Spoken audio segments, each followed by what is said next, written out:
Let's start with what wave chapter. हाँ, कल हम लोग ने क्या कंप्लीट किया? ऑसिलेशन। आज क्या कंप्लीट करेंगे हम लोग? वेव। तो वेव को लेकर सबसे पहले स्टार्ट करते हैं। वेव क्या है सर? वेव एक तरीके का डिस्टर्बेंस है जो मीडियम से ट्रेवल कर रहा है। तो सिर्फ यही डेफिनेशन काफी है? नहीं, बाद में चल के मालूम पड़ा कि वेव को और भी क्लासिफाई किया गया है। सर कैसे?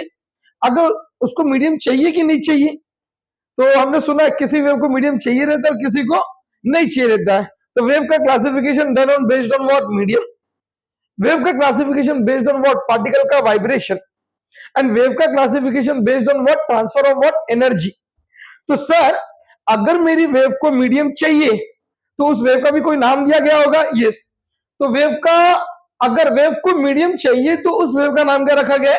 मैकेनिकल। और अगर मेरी वेव को मीडियम की जरूरत नहीं है चलने के लिए, उसको क्या बोला गया है? Non mechanical wave. तो waves is nothing, it's a kind of what? Disturbance which is travelling through what? Medium. Based on medium, wave can be classified into how many types? Two types. One is what? Mechanical. Second is what? Non-mechanical. What is mechanical? लिखा हुआ है the wave which need what? Medium for its propagation. कोई example है sir आपके पास? Yes.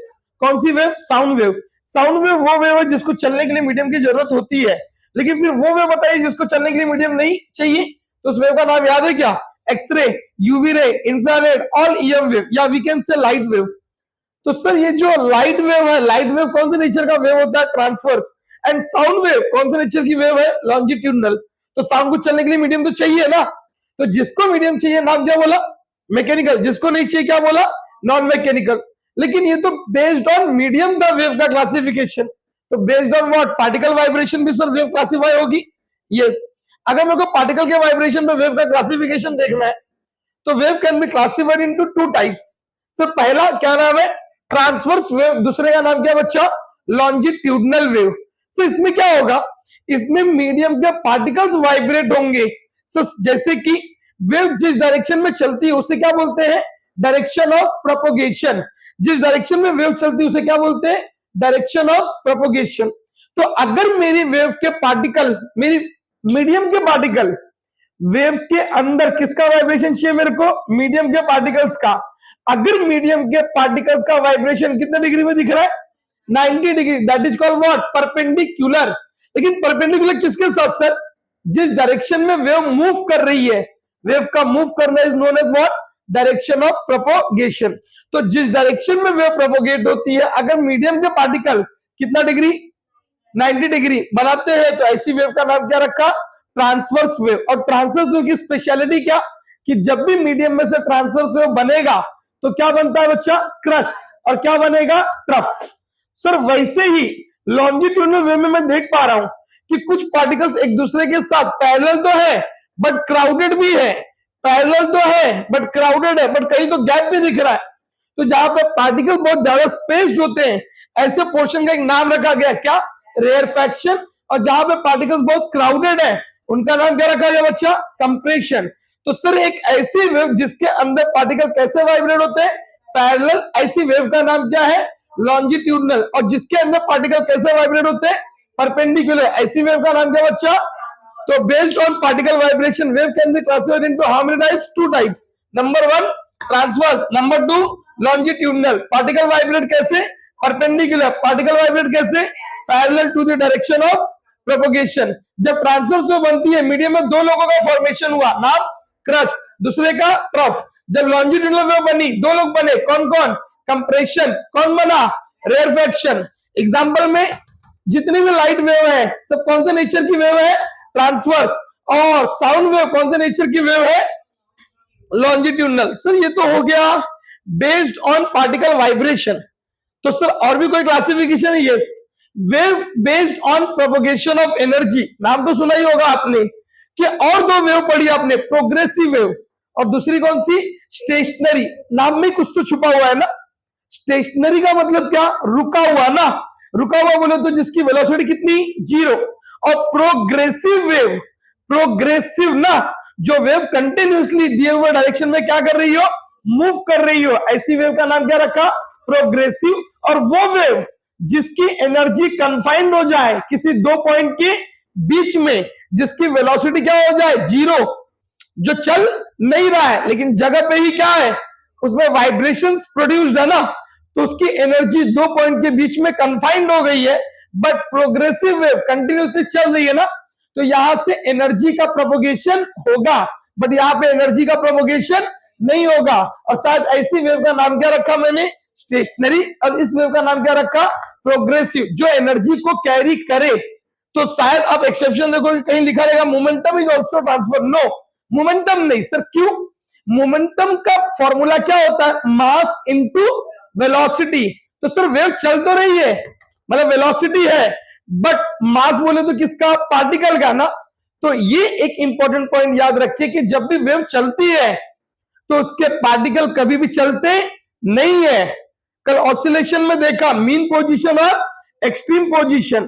तो sir जब wave चलती है तो क्या, वेव के अंदर पार्टिकल जगह पे सिर्फ क्या करते हैं, वाइब्रेट, और वाइब्रेशन में वो अपनी एनर्जी किस पार्टिकल को ट्रांसफर करेंगे, नेक्स्ट।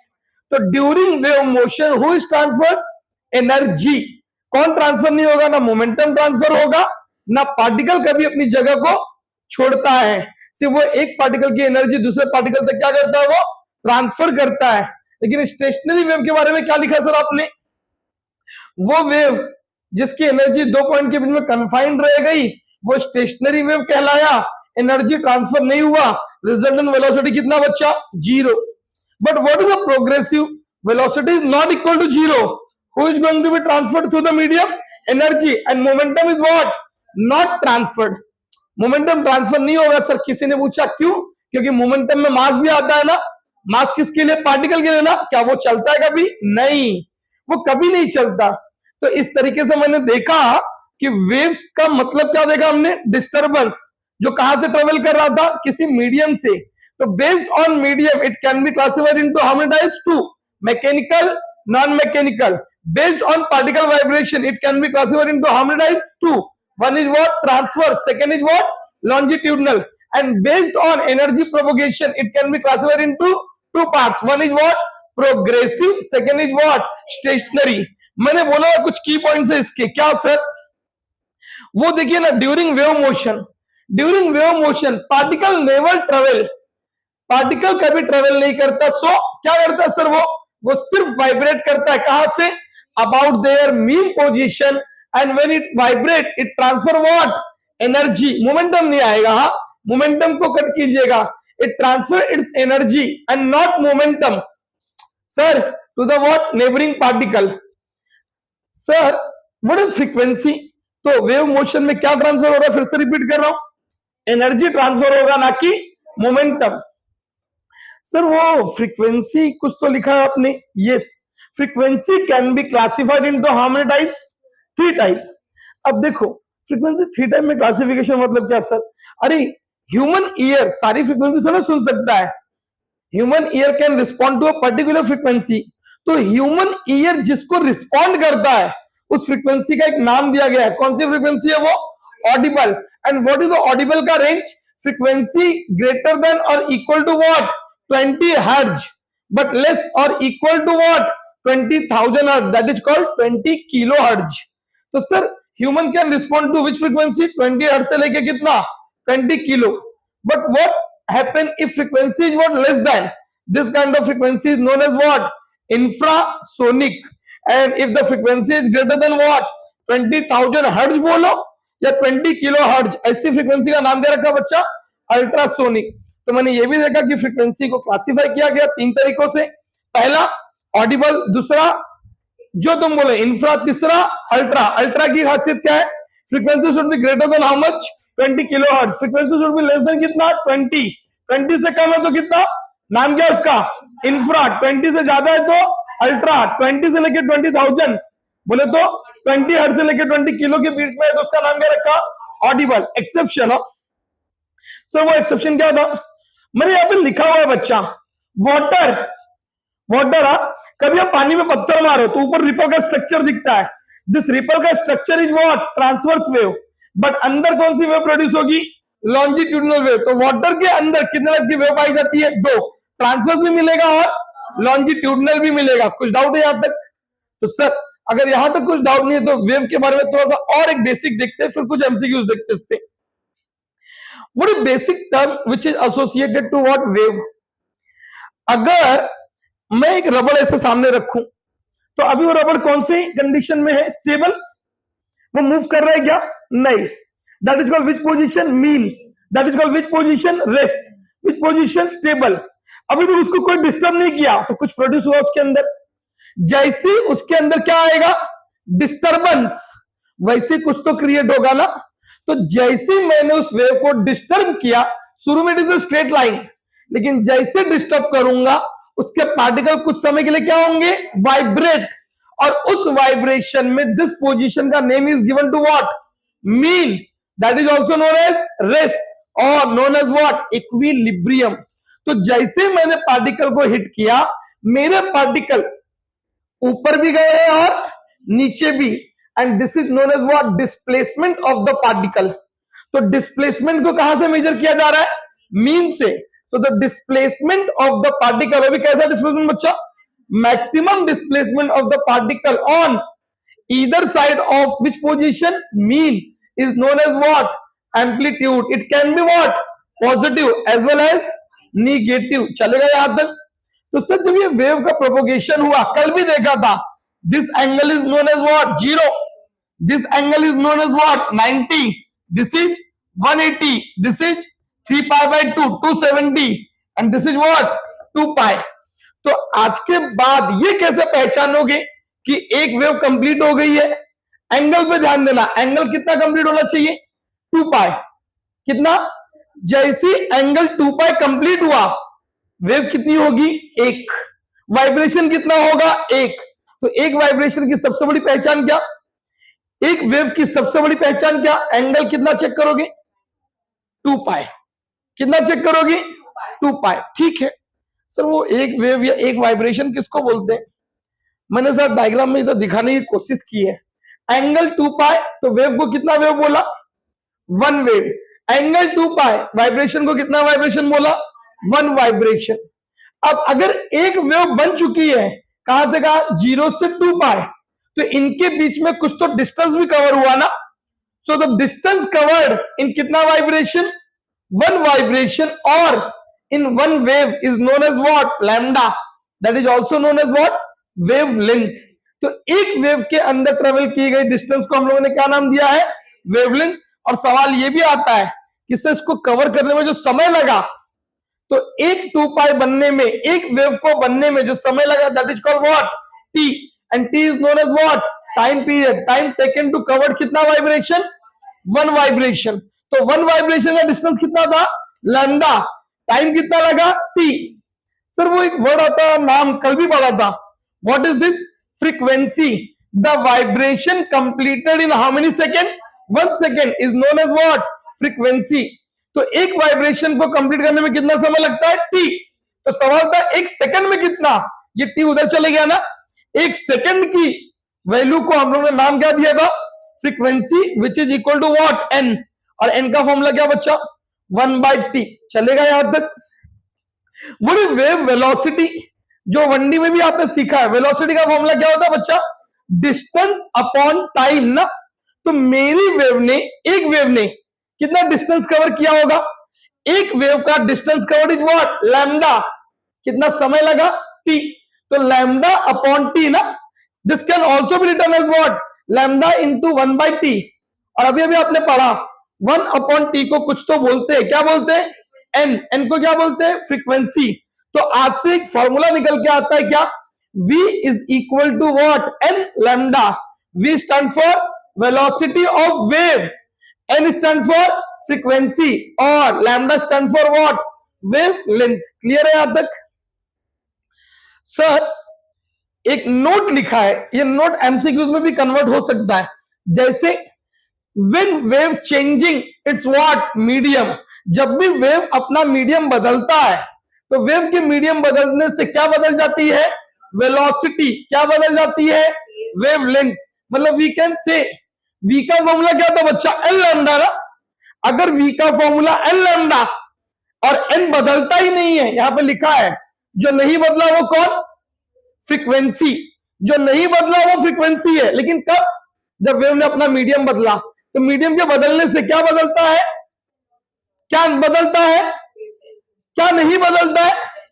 लैम्डा बढ़ेगा तो वेलोसिटी भी, लैम्डा घटेगा तो वेलोसिटी भी, मतलब वेलोसिटी और लैम्डा एक दूसरे के क्या, डायरेक्टली प्रोपोर्शनल, लेकिन फ्रीक्वेंसी बदलती नहीं है। क्लियर है यहां तक?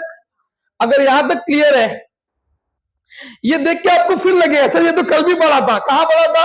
ऑसिलेशन में। बड़े ऑसिलेशन में पढ़ा। There is a term known as what? Phase difference. What is phase difference? किसी भी पार्टिकल का स्टेट बताना। This is given by a term known as what? Phase. सिर्फ फेज कैसे निकालते होंगे? फॉर्मूला कल भी था आपके पास, 2 pi by lambda into x. What is the x? Name given to this path difference. Delta is equal to what? 2 pi by T into what? T. इस पे कल न्यूमेरिकल किया था। प्लस 1/2 5/6 में मिला था, और -1/2। देखो ना, वो एक ही पार्टिकल एक ही लोकेशन को क्रॉस करता है, बट डायरेक्शन क्या था? अपोजिट। तो फेज डिफरेंस कितना निकल के आया था बच्चा कल? 2π/3। कल का न्यूमेरिकल, एक ही लोकेशन को, वो location half of the amplitude, they are crossing in opposite direction. तो what is the phase difference? 2π/3। ठीक है, और ये 2π/3 से और कहां मिलता है? कॉस में -1/2। कॉस में कितना? -1/2। चेक करते हैं अभी आने वाले टाइम में। सर ये तो कल भी पढ़ाया था आपने, याद है? ये पोजीशन का नाम क्या है बच्चा? मीन। और ये पोजीशन का नाम क्या है? एक्सट्रीम पे एक्स का equation a cos omega T, mean पे एक्स का equation a sin omega T. वो सवाल पूछा जाएगा सर कि ट्रांसवर्स और लॉन्जिट्यूडनल में कुछ डिफरेंस पता है क्या आपको? तो मुझे लगता है आपको डिफरेंस तो बहुत अच्छे से याद है। जैसे कि ट्रांसवर्स के अंदर पार्टिकल कैसे वाइब्रेट हो रहे थे, और लॉन्जिट्यूडनल के अंदर ट्रांसवर्स कहां से ट्रेवल कर सकता है, और ये सॉलिड में से भी, लिक्विड में से भी, और गैस में। The fastest speed of sound is in what? Solid.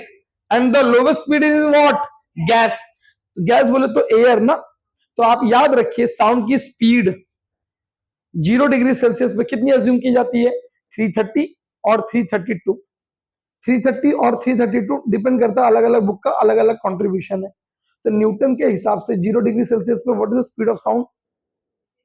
332 metre पर सेकेंड। किसने बोला था? न्यूटन ने। ठीक है, वो देखते हैं। ये साउंड बहुत, कभी ट्राई करो साउंड में। मैं जो बोल रहा हूँ तुमको फास्ट लग रहा है कि तुमको सुनाई दे रहा है ना। कभी घर में बर्तन गिरे फिर आवाज सुनो, है ना? बर्तन बज कहीं और रहा और सुनाई कहीं और दे रहा है, फिर बोलते ठीक है बर्तन बजने दो। हाँ, तो ये velocity of stretch, very very important formula. Stretch transfer string, क्या formula? V is equal to root में T बाय म्यू। मीनिंग समझिए ना, T को क्या बोलते हैं? Tension, which is also equal to what? mg। और इस म्यू को एक नाम दिया गया है क्या? लीनियर मास डेंसिटी, जिसे कैलकुलेट करने का तरीका क्या है? स्ट्रिंग का mass divide by length of the string. इसको फर्दर सॉल्व किया ना तो क्या निकलता है? Area into density of the string. नीचे दिखाई देगा आपको, area into density. And what is the area of wire? Pi r square. जरूरत पड़ेगी तो this formula can also be written as what? a into rho, और एक ही जगह पे क्या? पाई आर स्क्वायर, साथ में रो।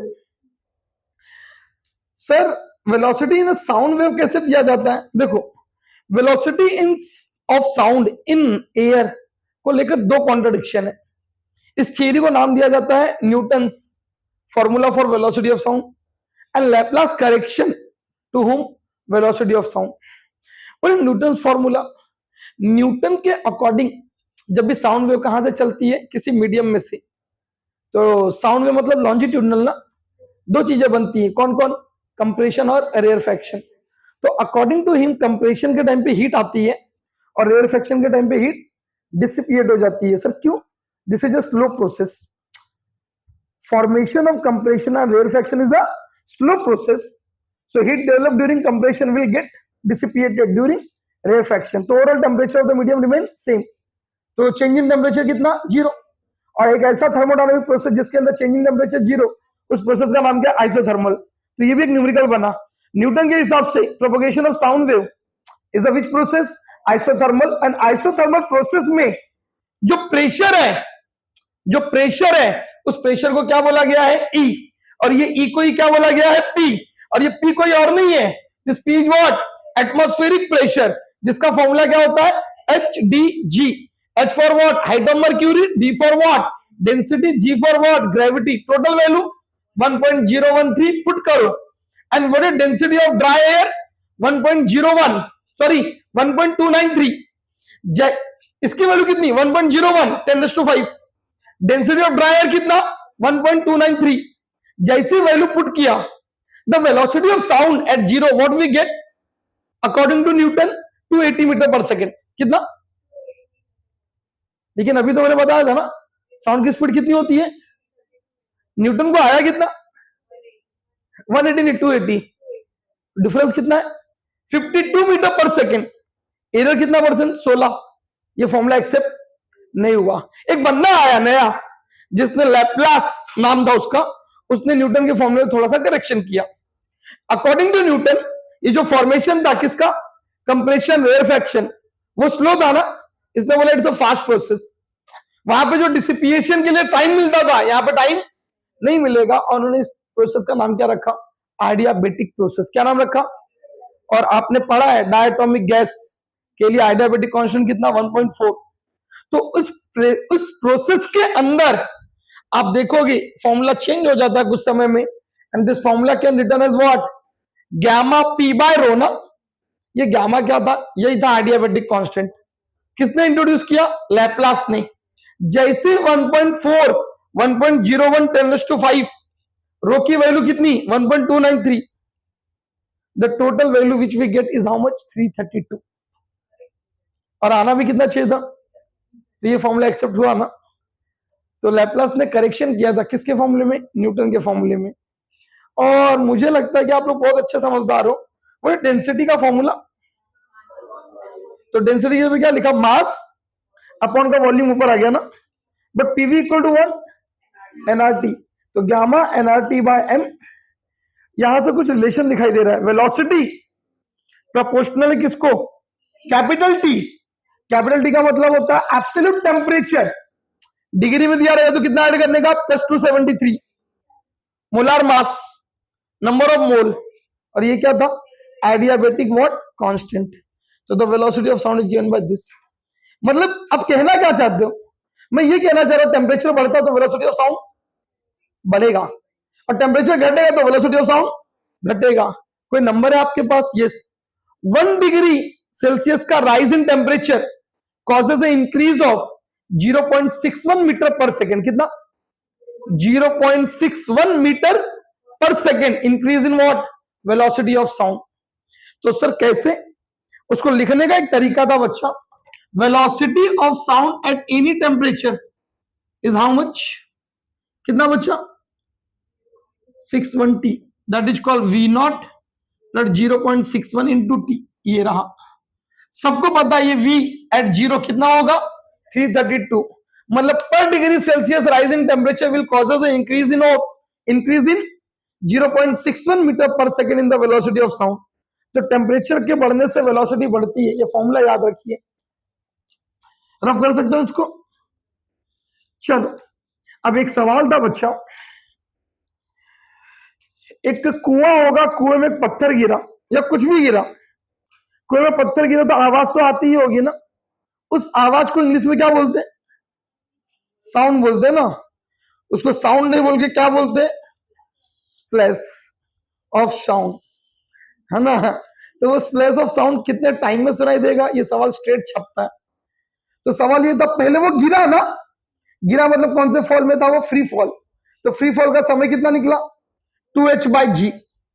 अब गिरने के बाद जो साउंड प्रोड्यूस हुआ, वो साउंड पूरा हाइट कवर करके मेरे कानों में आया ना, तो वो टाइम का फॉर्मूला क्या होगा, distance divide by velocity of sound. तो सर ये वेलोसिटी ऑफ व्हाट, साउंड। तो इस टॉपिक के न्यूमेरिकल का नाम क्या होगा, a well of depth h, एक कुआं था जिसकी हाइट h थी, there is a stone is fallen, एक पत्थर गिरा, and person is what listening a splash of sound, then the total time taken to hear the splash. पहला पत्थर को गिरने में कितना समय लगा था, √2h/g, एंड वो आवाज नीचे से ऊपर आने में कितना समय लगा, distance divide by what, velocity, तो व्हाट टोटल टाइम ये रहा। डेंसिटी ऑफ ड्राई एयर कितना बच्चा 1.29, मॉइस्ट एयर कितना 0.81।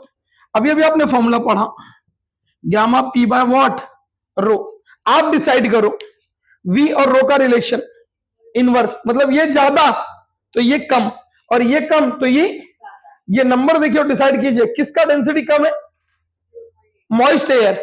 अगर इसकी डेंसिटी कम तो वेलोसिटी, और इसकी डेंसिटी ज्यादा तो इसकी वेलोसिटी कम, तो velocity of moist air is what greater than the velocity of dry air. यहां तक कुछ डाउट है क्या, रोक दीजिए।